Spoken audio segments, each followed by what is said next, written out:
नमस्कार दोस्तों, पॉलिटी की डे वाइज सीरीज में आपका स्वागत है। ये सीरीज जो है ना, ये आपके यूपी पीसीएस एग्जाम साथ ही साथ में आरओ एआरओ के लिए बहुत इंपॉर्टेंट है।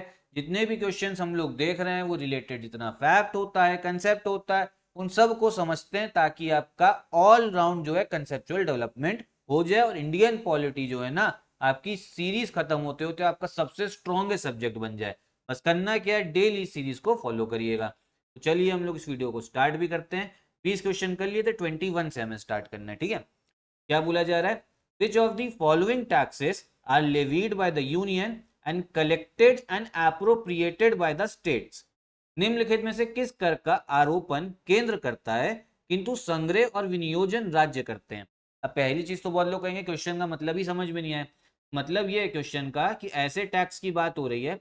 अब क्योंकि बहुत सारे टैक्स हम लोग को पता, हम लोग भी बहुत सारे टैक्स देते हैं। ठीक है, जैसे इनकम टैक्स दे रहे हैं, साथ ही साथ में जीएसटी दिया जाता है, और भी बहुत अलग प्रकार के टैक्स होते हैं। उसमें एक ऐसे टैक्स की बात हो रही है जिसको अगर हमें लगाना हो, जिस टैक्स को लेवी करना हो, लेवी करने का मतलब होता है लगाना, तो इसको लगाएगा कौन? इसको लगाएगी आपकी सेंट्रल गवर्नमेंट। ठीक है, जो आपका केंद्र सरकार होगी ना, सेंट्रल गवर्नमेंट वो लगाएगी।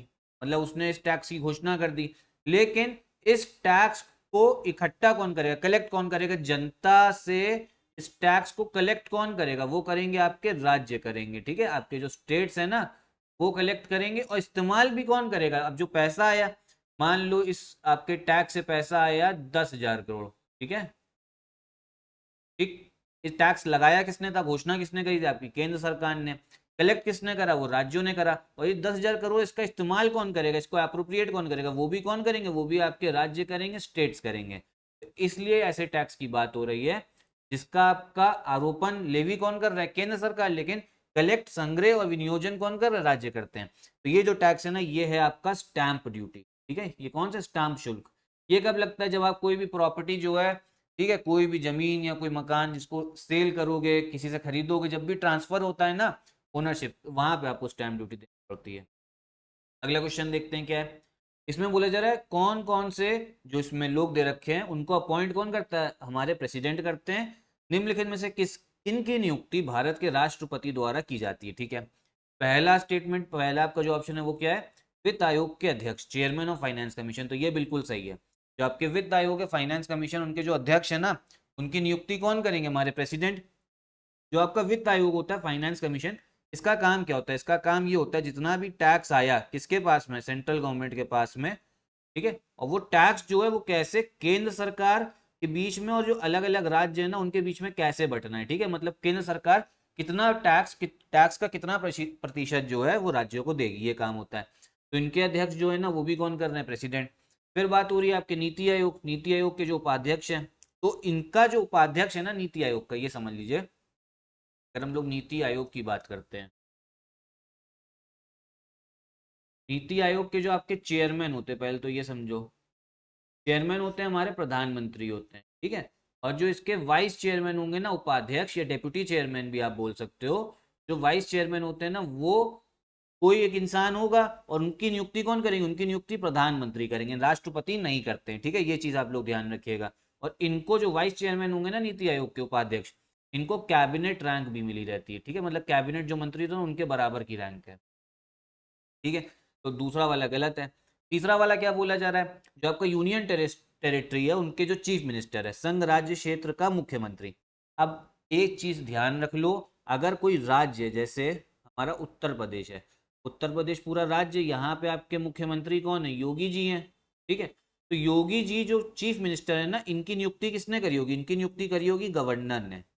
ठीक, लेकिन जो आपके केंद्र शासित प्रदेश होंगे ना, क्या होंगे? जो आपकी यूनियन टेरिटरी होंगी। ठीक, जो आपकी यूनियन टेरिटरी, कितने यूनियन टेरिटरी हमारे देश में? 8 हैं। और उनमें से 3 यूनियन टेरिटरी ऐसी है जहां पे आपको विधानसभा देखने को मिलेगी। कौन सी? एक हो गई दिल्ली, एक हो गई आपकी पुडुचेरी, और एक हो गई जम्मू कश्मीर। अब जम्मू कश्मीर भी केंद्र शासित प्रदेश है। तो यहाँ के जो आपके चीफ मिनिस्टर बनेंगे ना, मुख्यमंत्री, केंद्र शासित प्रदेश के जो मुख्यमंत्री होंगे ना, उनकी नियुक्ति कौन करेंगे? वो करेंगे आपके प्रेसिडेंट ही करेंगे। बहुत इंपॉर्टेंट आपका फैक्ट है, बहुत लोग को ये पता भी नहीं होता है। इनकी नियुक्ति कौन करेंगे? प्रेसिडेंट करेंगे। ठीक है, लेकिन राज्यों के मुख्यमंत्री की नियुक्ति, अपॉइंटमेंट, वो आपके गवर्नर करते हैं। ठीक है, तो ये चीज ध्यान रखिएगा। तो थर्ड वाला भी सही है, पहला सही है, थर्ड वाला सही है। तो करेक्ट ऑप्शन कौन सा हो गया आपके क्वेश्चन का? वो हो गया आपका सी वाला, 1 एंड 3। अगला क्वेश्चन देखते हैं। अब इसमें बोला जा रहा है जो आपका बेसिक स्ट्रक्चर थ्योरी है ना हमारे संविधान की, वो क्या बताती है? भारतीय संविधान की आधारभूत संरचना के सिद्धांत का तात्पर्य क्या है? इसका तात्पर्य है कि जो हमारे संविधान के कुछ ऐसे लक्षण ऐसे अनिवार्य हैं कि उनका निरसन नहीं किया जा सकता है। Certain features of the constitution are so essential so to it that they can not be abrogated. उसका जो करेक्ट आंसर होगा ना वो ए वाला होगा। अब इसका मतलब क्या है? अब देखिए पहली चीज तो आपका जो बेसिक स्ट्रक्चर ऑफ कॉन्स्टिट्यूशन है ना, ये आपका आया कहाँ से? ये आया है केशवानंद भारती केस से। ठीक है, केशवानंद भारती केस, पहले तो ये याद कर लो। केशवानंद भारती केस कब हुआ था? ये हुआ था आपके 1973 में, 1973 में आपको देखने को मिला है। अब केशवानंद भारती केस में क्या बताया? सुप्रीम कोर्ट ने ये बताया। ठीक है, किसने बताया? इसमें इरेज कर दे रहा हूँ तो आपको समझा रहा हूँ। ठीक है, अब देखिए है क्या ना, अगर आप सिर्फ फैक्ट फैक्ट करोगे तो आप लोग को भूल जाओगे जल्दी, कंसेप्ट समझोगे ना तो हमेशा जो है वो याद रहती चीज, हमेशा के लिए याद होता है। केशवानंद भारती केस जो है 1973 में सुप्रीम कोर्ट ने इसके बारे में बताया, मतलब संविधान में बेसिक स्ट्रक्चर के बारे में मेंशन नहीं था, सुप्रीम कोर्ट का ये इनोवेशन था। सुप्रीम कोर्ट ने कहा देखिए हमारा जो संविधान उसका एक आर्टिकल है, कौन सा? 368, ये बताता है कि जो आपका संसद है ना वो आपका संशोधन कर सकता है। लेकिन अब मान लो जो आपका संसद है वो हमारे संविधान, पूरे संविधान की बात करें, वो बोले कि हम अपना कॉन्स्टिट्यूशन जो है पूरा वही बदलने जा रहे हैं संविधान।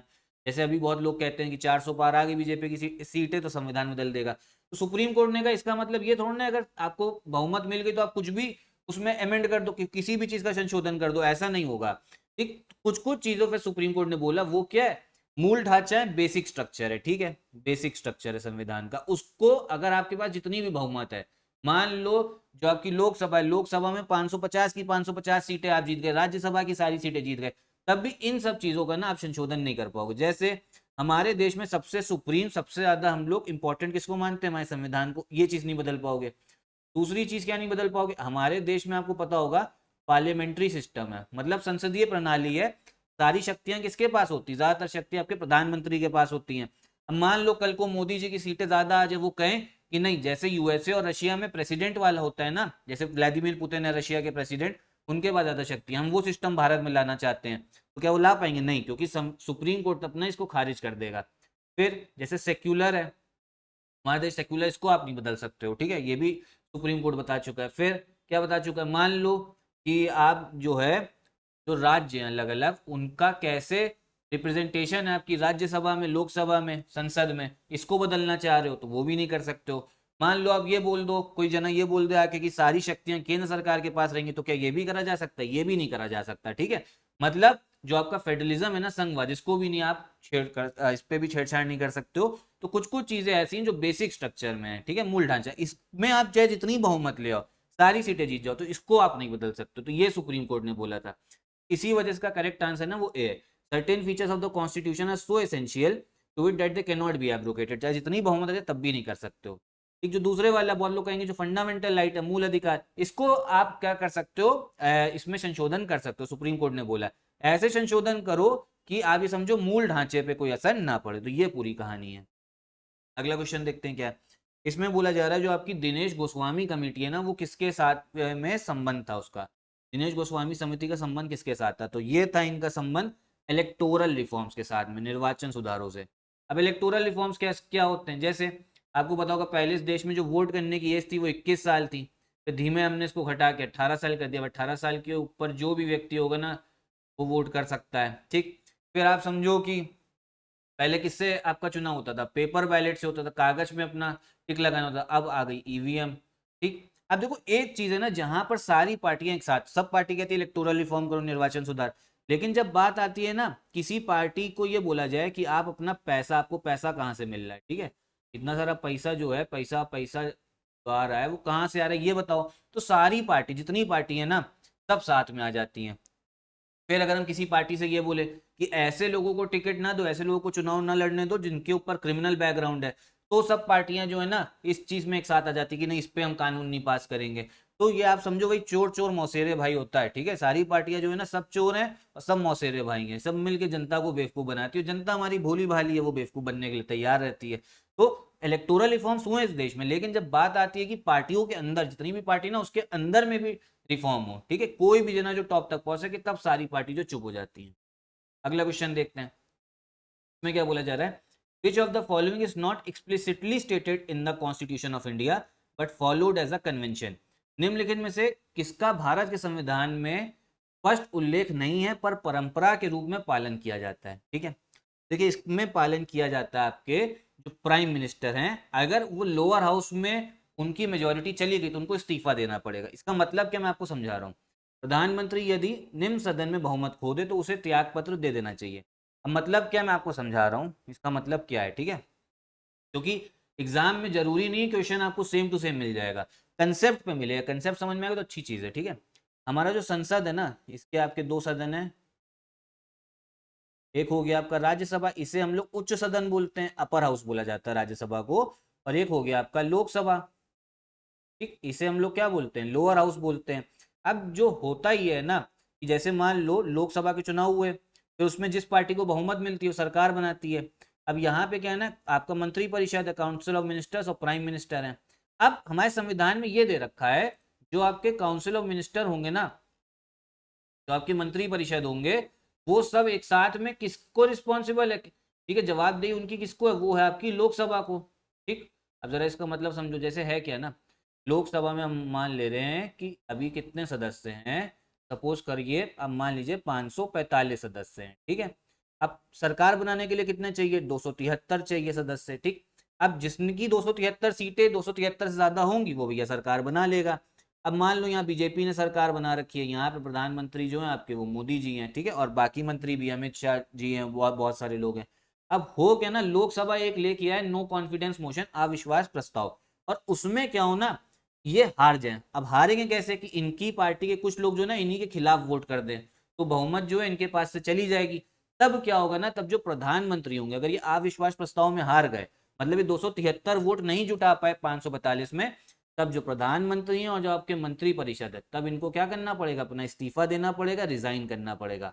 और फिर क्या होगा ना, फिर देश में फिर से चुनाव होंगे। इसके पहले राष्ट्रपति देख सकते हैं, किसी और पार्टी के पास में बहुमत है तो उनसे भी बोल सकते हैं आइए बहुमत साबित करिए और सरकार बनाइए। कोई नहीं बना पाता है तो क्या होगा ना, फिर से चुनाव कराया जाएगा। आप लोग को इतना इस चीज का आइडिया नहीं होगा, क्योंकि 2014 से तो सभी जो पार्टी आई बीजेपी, उसके आपकी बहुमत थी। लेकिन इसके पहले अगर हम बात करें ना, 1996 से लेके 1999 तक बहुत बार सरकारें टूटी और बहुत बार चुनाव हुआ था देश।